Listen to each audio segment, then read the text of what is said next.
Hey guys, Sean C. Phillips here with our November 26th DVD update. We're talking about all the DVDs and Blu-rays I've gotten over the last 2 weeks or so. Like I always say, guys, enjoy these update videos. Definitely give this video a thumbs up. Leave me comments below what you guys thought of titles I checked out this update. Any titles coming up as you guys like to review for future updates. Some of the things you guys have picked up recently. Now, the first one I got from Sony is Don't Breathe. This is from the director of the Evil Dead remake. I actually really like the Evil Dead remake. It stars Jane Levy, who is in the Evil Dead remake as well. It's basically about these 3 friends. They're living in Detroit. They really don't. None of them have a lot of money, and they really, the main girl really wants to get away and get her brother out of this place because of the way her mother is, and just their whole home life is really not great. So she really just wants to get out of this and the whole situation that she's in.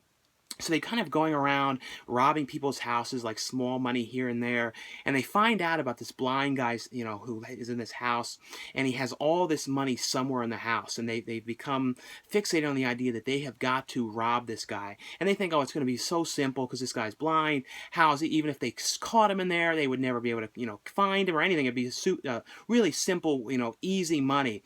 Of course, though, they go in there and break into this house, and it becomes totally not what they're thinking at all. They get in there and they get trapped, and this blind guy, basically, even though he can't see, he becomes has extreme senses and can find them. He's kind of like trying to hunt them down in this house, and and he's boarding up the doors, and they're basically find themselves trapped in this house. And that's when the movie really picks up, and it's basically just this super tense movie about this guy trying to find these kids in there, and basically wants to what he wants to do to them.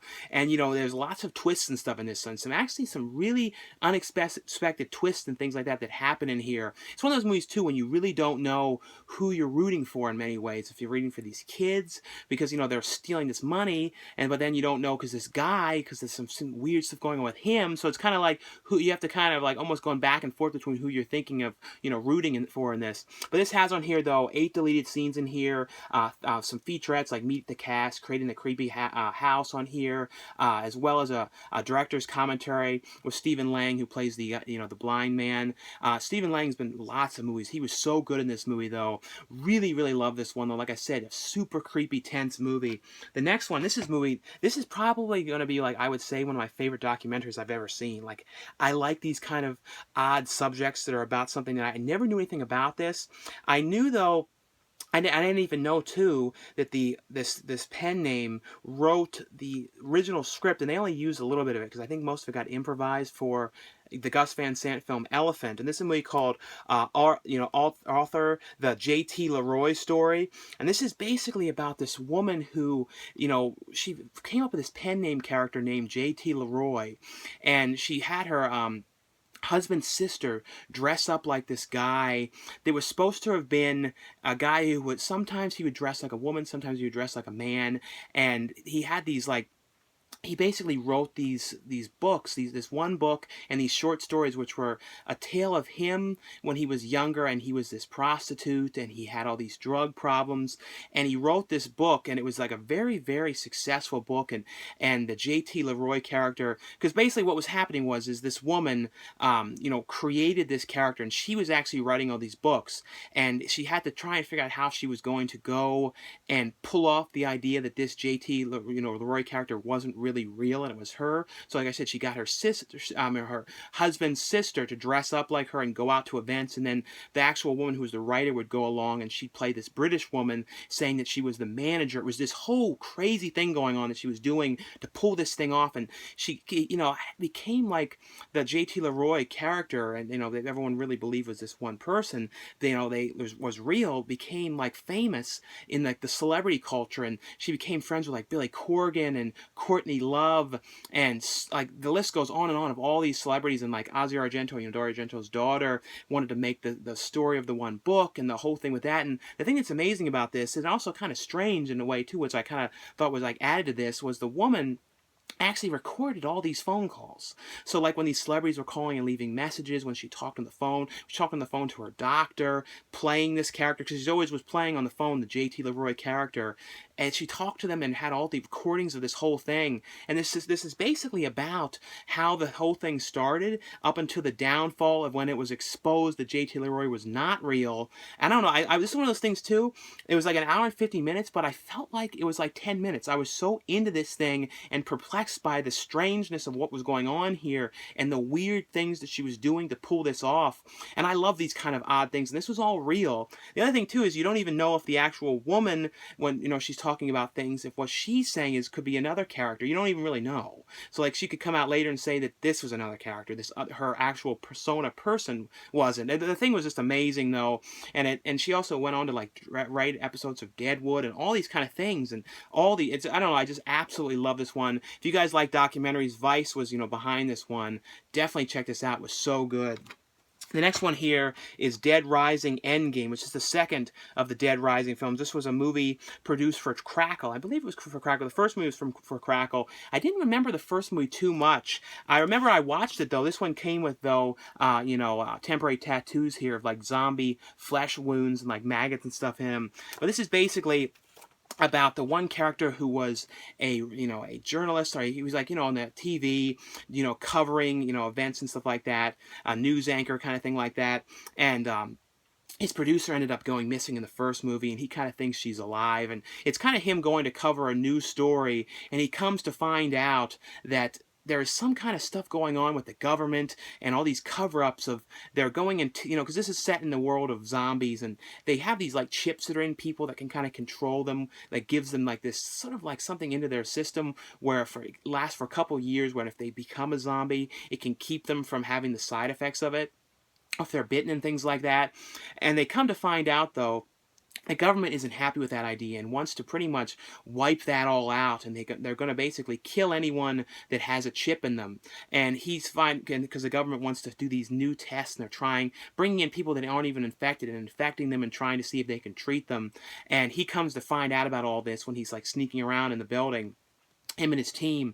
He finds this out, though, and they find out that he saw all this. So they kind of end up trying to get him and bring him back and keep this from being exposed. And when he finds out, too, that the government is planning on taking out the people, him and his team want to go in there and try and stop this device that's going to kill all these people with the plants in their back, that keep them from turning into zombies, all those people. He has to go on the journey of back into the heavy area where all the infected zombies are and try and get to this place and stop it from happening. That's essentially what it is. It's a fun zombie movie. I never actually played the games.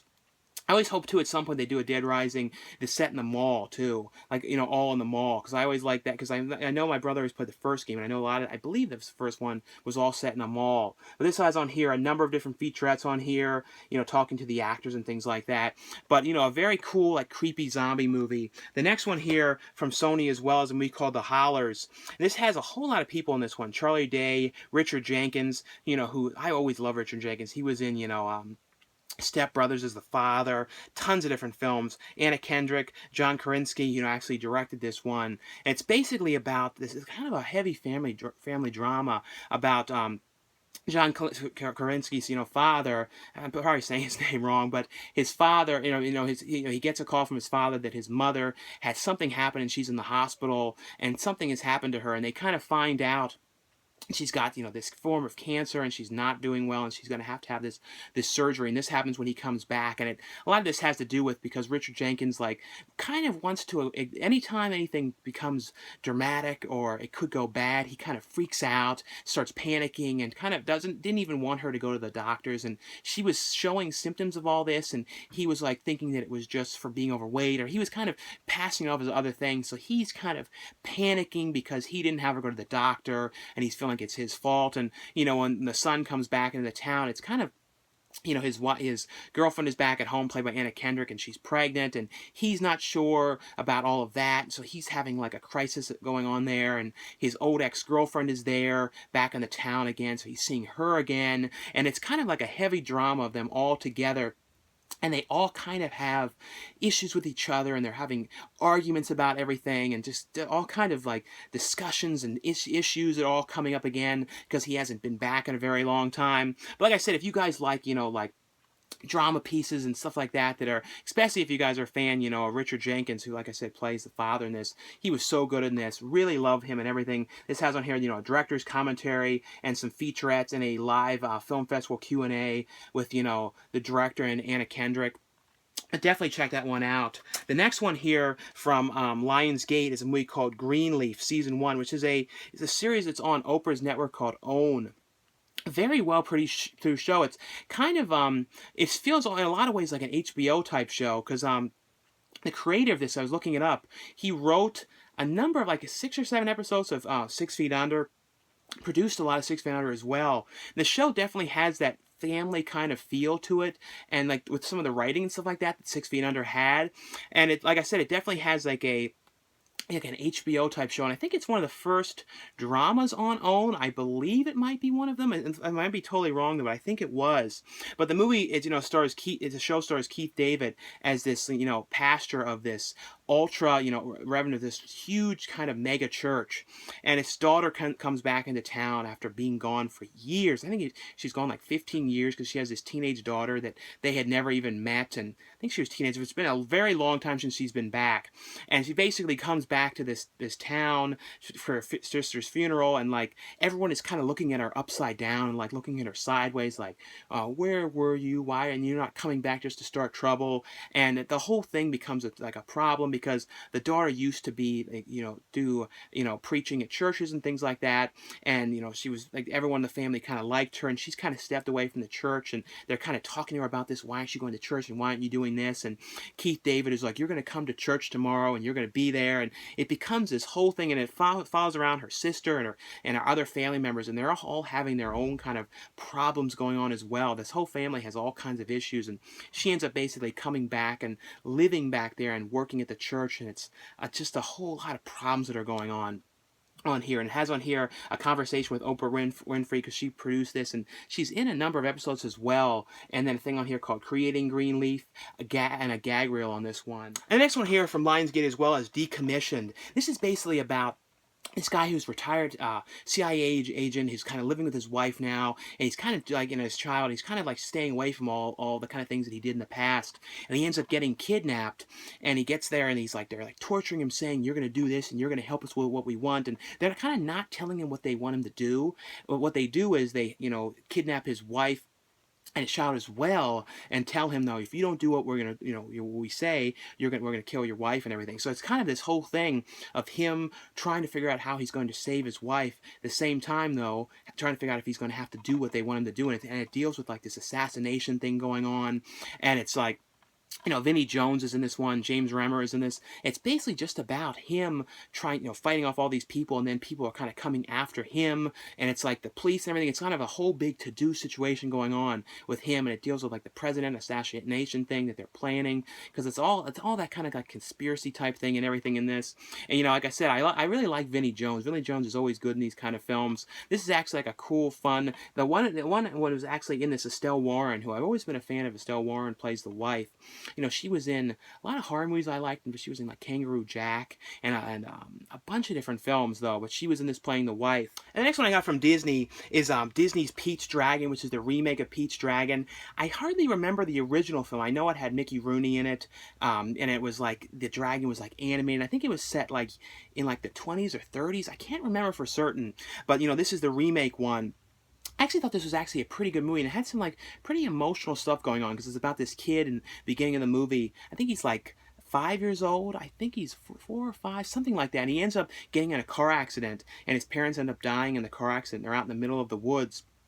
And, so he ends up kind of lost out there, and he ends up coming across this dragon out in the woods, and the dragon basically watches and takes care of him for years, and I think it's 5 years later when he's 10, he ends up, the woods are kind of like not really safe anymore, because they're having like, the trees are all being torn down, and they're doing all kinds of development, and Bryce Dallas Howard's character is this ranger who's in the woods, and she's kind of unhappy that they're tearing up the forest and things like that, and she ends up one day spotting this kid out there, and because like a whole construction site sees somebody running around out there, so she ends up taking this kid home, and they can't figure out where the kid's parents are, and she comes to find out that the family had died, and she doesn't kind of know what she's going to do, and the kid is kind of keeps on saying how he really wants to go back to the woods. That's where he lives, and what kinds of being discovered is they discover this dragon, and it's pretty much about this one guy at the construction site really wants to capture this dragon and kind of make money off of it and have it like be like a showpiece. And so it's kind of like them going on the quest to try and find this dragon, but the dragon can kind of go invisible and things like that. That's essentially what the movie was. It has on here though director's diary from this, from on the set of the making of the film, a music video on here, a director's commentary track, and a thing on here about the deleted scenes from the movie. The next one is another one that I really like. This is a Steven Spielberg movie, and this is one of the first movies he's did that was like this kind of like fantasy, like more family type movie in a long time. And it's called, you know, the BFG, the Big Friendly Giant. And I really like this movie a lot. It's basically, though, about this kingdom of giants, and the giants basically go out at night and eat children, and that's like what they do, is they like eating kids, and like, but then there's the one giant who's the friendly giant who, like, you know, doesn't do that, and he's a vegetarian, and all the other giants like look at him really weird, like, why aren't you eating humans, and why aren't you eating children, and like the whole thing going on. But he ends up one night, the one kid that's this girl who's an orphan ends up spotting the big friendly giant the one night, and he doesn't know what to do, so he ends up taking her back to, you know, where he lives in the giant, you know, country. And she ends up going back with him, and she doesn't really want to go back to the orphanage because she's like, people are mean to her there, and she really just really hates it there, and the one person who's the head of the orphanage is a terrible person, so she doesn't want to go back. And it's kind of about her trying to persuade the big friendly giant to let her stay there, but at the same time, those other giants there start smelling something, going, is there a child here? And it becomes a whole thing about the giant trying to figure out how he's going to hide her, and the whole situation going on. I really, really like this one. Like, I thought, like I said, this was like a real throwback Steven Spielberg movie to like his early, more fantasy type movies, but has on here though a feature on here about bringing the movie to life. And a cool thing here on here too, like meeting the cast that played the giants and stuff on here, and a number of other featurettes in the movie as well. The next one here from Well Go USA is a movie, you know, starring Alexander Daddario called Baked in Brooklyn. I like this one. I thought this was a pretty fun movie. It's about this guy. He's kind of like a cross between Michael Cera, Jesse Eisenberg, and Clark Duke. Like all of them kind of in one. And he's kind of this nerdy guy, and he doesn't really have a lot of luck with women. And one night, this party, he meets Alexander Daddario's character, and she likes him, and they kind of become friends. And he, you know, she ends up staying at his house for the summer before she goes back to school. And you know, but then the guy ends up losing his job, and he doesn't know what he's going to do, and he kind of wants her to stay around, and he comes up with this idea of selling marijuana, and he like buying it from somebody, and then like, you know, marking up the prices and making this whole business of selling it. And it's kind of like Half-Baked a little bit, like that movie Half-Baked, with him like selling it and all that stuff, and it's kind of them, you know, him doing this. But of course, though, he doesn't really know too much about what he's doing, and things start to go wrong, and he has all kinds of problems, and he's also like screwing up his relationship here, which is going good, but he's kind of putting all of his time into this business. I don't know. I like this one. Like I said, I'm a huge fan of Alexander Daddario, and like she was at the convention I was at, and I like missed by a second of getting a picture with her when she was promoting this movie. But this one though, really, really fun movie. I like this one a lot though. The next one here from Anchor Bay is a movie called Jennifer Lopez Dance Again, which is from her tour. I think it was a 2014 tour. It's basically when she was doing her, I think it was considered her first world tour. And it's basically a documentary. And I think at one point this was going to be like a theatrical movie in you know, 3D from what I was reading. So I think it was shot in 3D originally. I might be wrong about that, but it's basically, though, following around Jennifer Lopez, and it's on this tour, and it's kind of interviewing her and talking to her family and her parents and stuff like that, and her sister, and kind of about her whole upbringing and how it kind of started, and about her going through this tour, and just kind of her throughout the whole tour and all the stops and things like that, and kind of some of the things that can, like the turmoil and the problems that can happen along the way. And it's also when she was dealing with, at the same time, of not sure if she was going to continue on. It's not on anymore, but when she was kind of not sure if she was going to do American Idol anymore, if she was going to walk away from that. So she was kind of struggling with that decision the whole time she was doing this. And it was like funny too. I didn't even realize how much music she made. Like I knew she did a lot of music, but then I was like, I pretty much had heard most of this music. So it was like she had been doing it a lot longer than I thought, the music stuff, because I always mainly thought of her from, you know, movies like Anaconda and all Boy Next Door and all that kind of stuff. The next one here from Anchor Bay as well is a movie called The Unspoken, which is basically a movie about like years back. There's this house, and everybody in the house kind of went totally like vanished. No one knows where they were, but they found this one guy hung there, but like they didn't know exactly what happened. So there's always this unsolved, mysterious house where no one knows for sure what had happened. And it was kind of this always like this legend of this house, and everybody was always afraid of this house, and there's never really selling because no one wanted to go there. And eventually this mom and her son move into this place.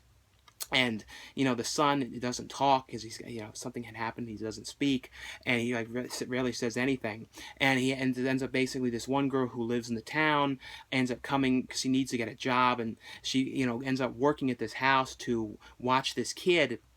And the kid sort of likes her, and they sort of like start to talk a little bit going on.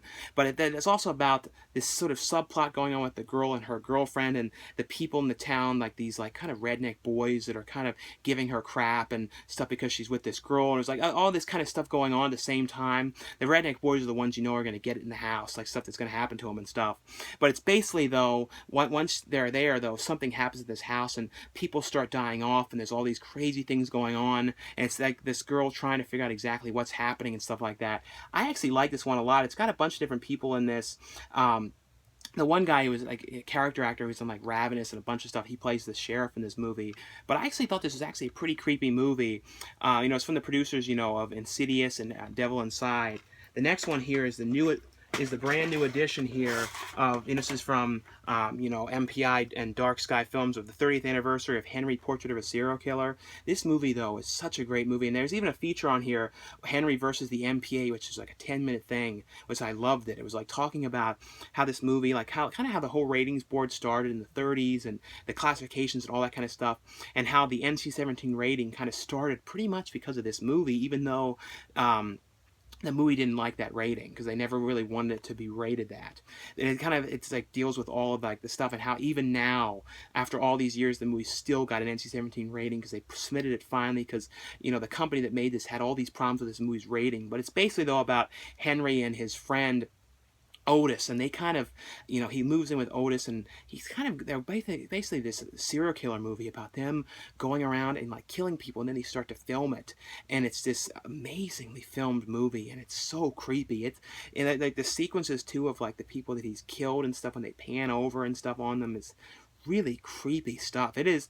And it stars, Michael Rooker, as Henry. And I think this is my favorite thing he's ever done. Like, he is so creepy and so scary as this character. This is an absolutely creepy movie. When it comes to, like, the serial killer movies, this and Natural Born Killers, I think, are, like, the two best ones. I think Natural Born Killers is, like, my favorite. But this one, though, is so well done, and just shot, the music, everything about this. And it actually is one of those movies, when you watch it, it almost feels like you watch something real. It has that kind of feel to this. But it has on here, though, a commentary track, and then a number of other features on here as well: deleted scenes, outtakes, the making of, interview with the director in 1998, and as well. But this also has the big thing about this is the brand new transfer of the movie, the 4K transfer, which really looks great. The next one here from Paramount is a movie called The Shenero Chronicles. This is the complete first season. I think that's how you say it. The complete first season of the show. This is a show that's on MTV, and it's kind of a very different show for MTV, because it kind of has like, because MTV's mainly done, like kind of comedy shows, and then they did Scream. But this is their first kind of fantasy type show. And it's kind of like a Game of Thrones mixed with like Divergent and the Hunger Games kind of feel to this. And the one main girl in this, the one girl is from Pan's Labyrinth. And so I didn't even, I thought it was pretty cool. She's like one of the main girls in this show. It's basically, though, about this like world where like the kingdoms of the world are all kind of divided, and what keeps everybody safe is this tree. And keeps them from like these goblin type creatures from kind of taking over and attacking everybody. But something ends up happening to this tree, and the one girl who just did this challenge so she could be one of the guardians of this tree has to go on this quest to try and like keep this tree from being destroyed, and like plant this other seed to keep it from from these goblins from coming and getting everybody. So it's kind of, like I said, a fantasy type show. It's kind of hard to explain, though, a little bit, to like really like explain everything about it. But it has on here, behind the scenes, exploring New Zealand, which they actually shot this in New Zealand. So it really has a great backdrop and a great look to this, where they filmed Lord of the Rings. So it has all those really great settings and backdrops and stuff to this one. Like I said, this is the complete first season of the show. The next one here is from Umbrella Entertainment. This is an anthology horror film. And, it comes to anthology horror movies, there's like a lot of them, when you watch them, they're like, one or two segments are kind of cool, and other ones are like not great at all. This is one of the first ones I've seen in a really long time where I liked every segment in this one. And like one of them really creeped me out. Like, it was actually legitimately scary. And this was actually one of the best ones. And like I said, this is from Umbrella Entertainment. Entertainment, but this is a Australian release, but it is region free. So you can watch it on any region. So don't worry, like if you have like only a region 1 or anybody can watch this one no matter what DVD player you have. This is a movie called A Night of Horror Volume 1, and basically it's about a girl who's in this kind of weird warehouse type building with all these kind of objects, and she's going around from object to object, and when she looks at them or picks them up, and then she kind of cuts to the story, the segments. The ones that really stood out to me was like this one about this bomb, in the morgue, about this body that comes to life in the morgue and starts like freezing in these really creepy ways and coming after them. The other one that was a really great one was this weird plastic surgery type thing where they were all doing Botox injections and stuff like that, and these two nurses are always like injecting themselves with all these like Botox and all this stuff to like make themselves look younger, and this one patient who comes in there, and then the nurse like starts to like everything starts popping on her lips blow up and like her boobs blow up. It's crazy stuff going on with this thing. I really like this. Another weird one too was this father with his kids, and like it's cutting back to something weird had happened. He's always chopping wood and stuff. It's just this very creepy movie. This was, like I said, every single one of these anthologies was good. And another one was this woman on this train with this really creepy priest guy, and it was almost, and like everybody on there was on drugs, and it was just like terrifying train. I sort of had like a bad dream about that train one, and that I don't know. It's one of those ones that actually like creeped me out. It was legitimately good. Like so many of these anthology movies, I'll be 100% honest, are really bad. There's like 2 segments that are good. Like I said, this one, everyone was good. The next one here from Umbrella Entertainment, this is a region-free release as well, is a movie called Awaiting. And this one was okay. I didn't like love everything about this one, but the concept was actually pretty good. It kind of reminded me of that movie, The Loved Ones, a little bit. But it's a movie called, like I said, Awaiting. And it's basically, though, about this guy with his daughter, and the daughter's like in her 20s, and the guy is really like controlling and weird, and daughter never leaves the house, and the father is really peculiar, and this one guy's car breaks down outside, and gets in this accident, and the father ends up saving the guy and bringing him back to the house, and the daughter starts to kind of like really like this guy, but the problem that's like going on is this guy is pretty much okay, and he's like, oh, can I go tomorrow? Can you take me to town? I gotta make a call. And the guy is messing with the guy's phone, and he keeps saying, oh, we'll take you to town tomorrow, and it'll be the next day. And the guy pretty much gets himself trapped here, and he's kind of trying to figure out what he's going to do, while this guy is like, this father's going out in the woods and doing weird things, and he's like dumping hot water on the guy. It's like really weird stuff going on. It's a slow burn type movie, but like I said, I didn't absolutely love everything about this movie, but it was a creepy concept though. The next one here was really cool to watch this one again. I had not watched this movie in so long. This is a region-free release as well. This is a Blu-ray release of Bottle Rocket. This is the first movie with Owen Wilson, Luke Wilson, and Wes Anderson's first feature as well, called Bottle Rocket. And I forgot how much I liked this movie. I saw this movie when it first came out on DVD. I don't even think it was on, I think it might have been DVD when I first saw it, because I think it was definitely the first Wes Anderson movie I saw. But I remember like when I was really young, I used to watch this movie again and again and again and again. Like I really love this movie. But it's basically about these 2 friends, and for some reason I always thought they were brothers, but they're just friends in this, but even though Luke Wilson and Owen Wilson are brothers, they just were playing friends. And Luke Wilson's character gets out of the nut house in the beginning of the movie, and Owen Wilson is like, keeps on talking about they want to plan these heists, and there's this one guy that's going to orchestrate everything when they can prove themselves. James Caan's character is going to let them into their gang, and they're going to go on these big heists and make all this money, and they're going around, and they both rob this they even talk to one of their other friends into being the getaway driver because he's the only guy with a car, but none of them know what they're doing at all. They're real bumbling and foolish about everything and making really bad decisions. But what happens though is they end up robbing this bookstore, and then they go end up hiding out and hiding, and Luke Wilson's character meets this woman who works at the hotel, and he kind of falls in love with her, and it's kind of just like all these weird things that go on in the span of like a couple days, and then later after whatever other things happen. But it's just kind of this peculiar, if you know Wes Anderson's movies, the kind of humor going on here, and it's just this peculiar stuff going on with them playing these heists and trying to get James Caan's character to like let Luke Wilson into this gang, and they both all pretend to be gardeners. It's like a really weird movie, but I love it so much. The next one here is from Umbrella Entertainment as well, and this one is out of print in the U.S. And this one, so if you guys are interested in getting this, you can play this one as well. It's a region-free Blu-ray. This is The Blob, which I was watching this again last night. Had not seen this one in a very long time. It has on here though an interview with with the director on this one. You know, it's basically though a remake of the 50s movie Blob, but it's changed around a whole lot and is way more like kind of goes for like really crazy gore. There's some really great gore effects in this, and it's basically about this small town where this homeless guy gets bitten by the blob that falls out of the space, you know, with kind of like this kind of weird gelatinous kind of substance that crawls up his arm, and anyone who gets the blob on him, it like eats them alive and stuff, and the whole town is pretty much being taken over by this one, and Shawnee Smith's character and Kevin Dillon's character trying to figure out how they're going to save the day and survive from the blob, because everybody's getting like sucked into the blob, and there's some great scenes in this one. Really, really, I really like this one a lot. The next one here from MPI as well through Sundance is a movie called Ants on a Shrimp, which is a documentary about basically about these people who ran this really successful restaurant, and it was, you know, they continuously got best restaurant of the year again and again and again, and they come with the idea that they really want to open up these pop-up restaurants in Japan.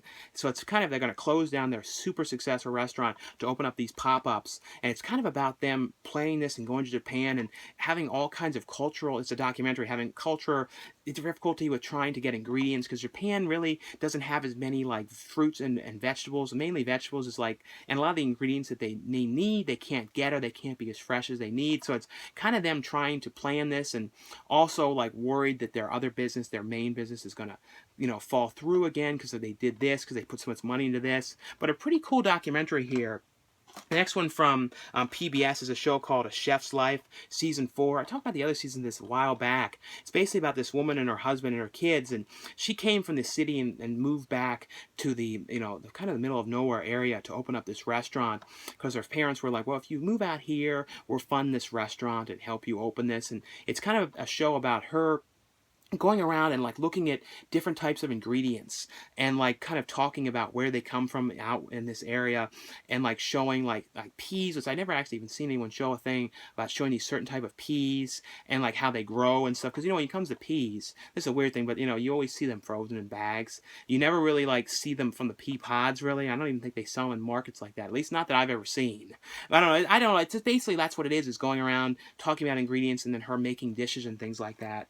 And the last one here from PBS as well, just to let you guys know this is out here, the complete collection of Downtown Abbey here in this really cool shiny type case. This is the entire series of the show, you know, the first season all the way up to seasons 5 and 6, which I've actually watched a couple different episodes of this show throughout the years. It's basically though about, it's basically about this family though, and like there's like a real uppity rich class family, and they have all kind of situations, problems going on, and, you know, the main woman, who's like the head of this family, is one who's in the Secret Garden in the Harry Potter films. Totally blanking on her name right now, but has on here though 4 bonus discs as well, which have the story of Downtown Abbey, 7 character documentaries, Downtown Abbey's creators' favorite scenes, so a whole bunch of different stuff on this one. Anyway though, guys, that's all for the review video. Thanks again for watching and subscribing, and I'll see you guys later. Bye.